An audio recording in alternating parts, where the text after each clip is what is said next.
Hey, this is Bob, and I'm about to embark on another adventure.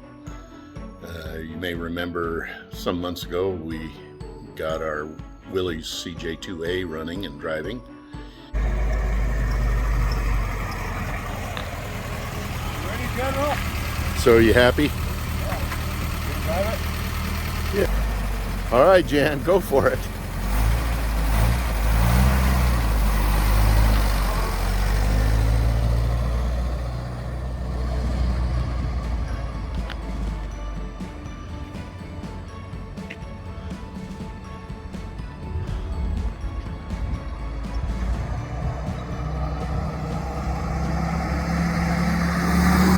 Got our Willys CJ2A running and driving, and we mentioned at the time that it needed suspension and brakes.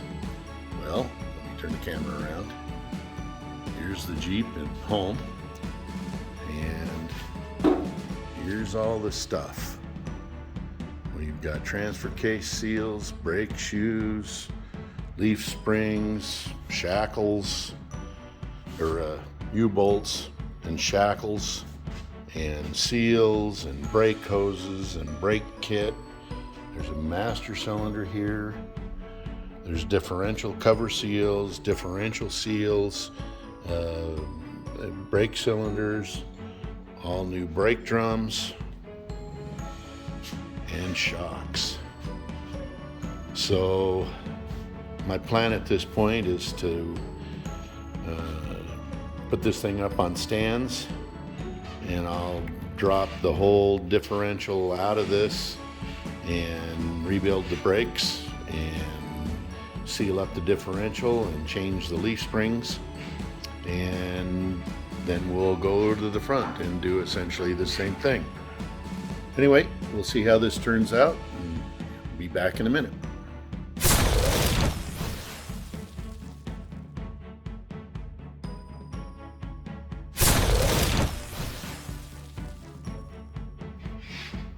Okay, so I've started tearing this down, and I've already found some anomalies. So, looks like, let me turn this around. Looks like these brake drums, and you can see part of our problem. You can see all the paint rotting off of there from the cylinder leaking all over in this drum. But this has studs built into the drum, or at least that's how it appears. I'll know more in a minute. But these were all right-hand threads. This front one is left-hand threads. And so, yeah, so much fun. But anyway, I've got started, got it up in the air on jack stands. We'll keep on tearing it down until I get it so I can start putting it together.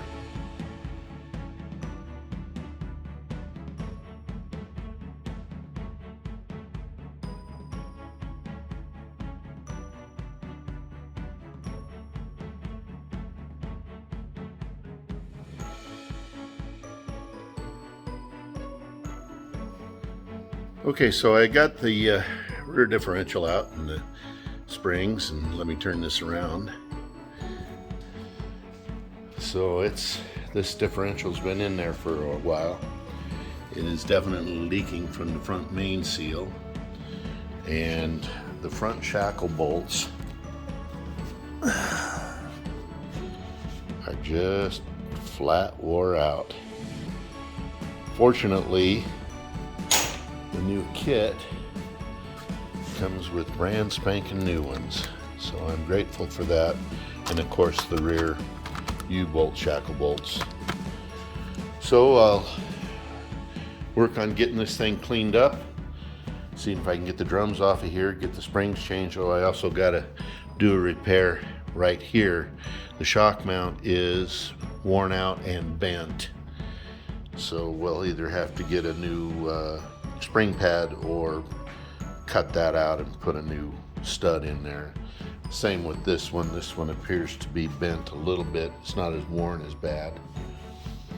Somebody kind of mangled the brake line back here, but we'll get that straightened out. We'll get this all cleaned up and we'll come back. So I spent the last hour or so getting all the crap off of the outside of the housing. And this front seal is leaking like a sieve. You can see the remnants there. But the more it's pitched down, the worse it gets. And this is the wheel cylinder that's leaking. So now I get to clean up my mess and do some more cleaning and see about changing this pinion seal. I'll be back.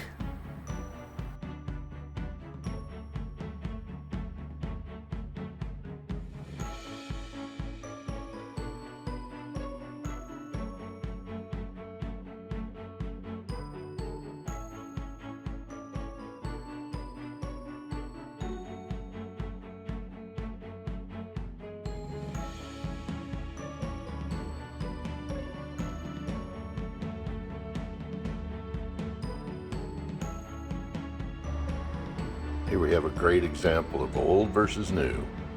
This is the one out of the Jeep, the master cylinder, and it had an internal leak.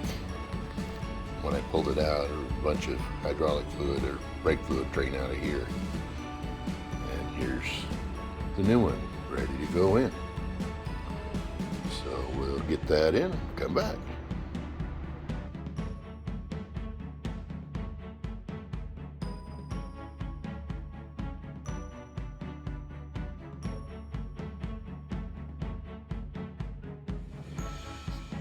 So I finally got the transmission out of the Jeep, and it was just a mess. If there's a place that this transmission can leak, it was leaking. Drain plugs, fill plugs, gaskets, seals. It was leaking bad. And I've just spent the last hour and a half with a needle scaler. Let me turn this around. With the needle scaler, getting rid of as much of the, it's almost like concrete on here, just the almost 80 years of crap on this transmission. So I'll finish with the needle scaler. I'm going to pull the transmission off the cross member, run it down to the car wash and see if I can get some more of the loose grease off of it. And then I have all the gaskets and seals necessary to put this thing back together again. I already have the parking brake all cleaned up, and of course I know I showed you that I've got the rear end in. It's all ready to go. It's tight, it's greased, brake lines hooked up, new wheel cylinders, all that stuff, and the front diff is ready to go back in as well. I still have to repack the bearings, but I don't want to put this back in until I have the transmission in. So yeah, I'll get back to you when I got this thing a little cleaner.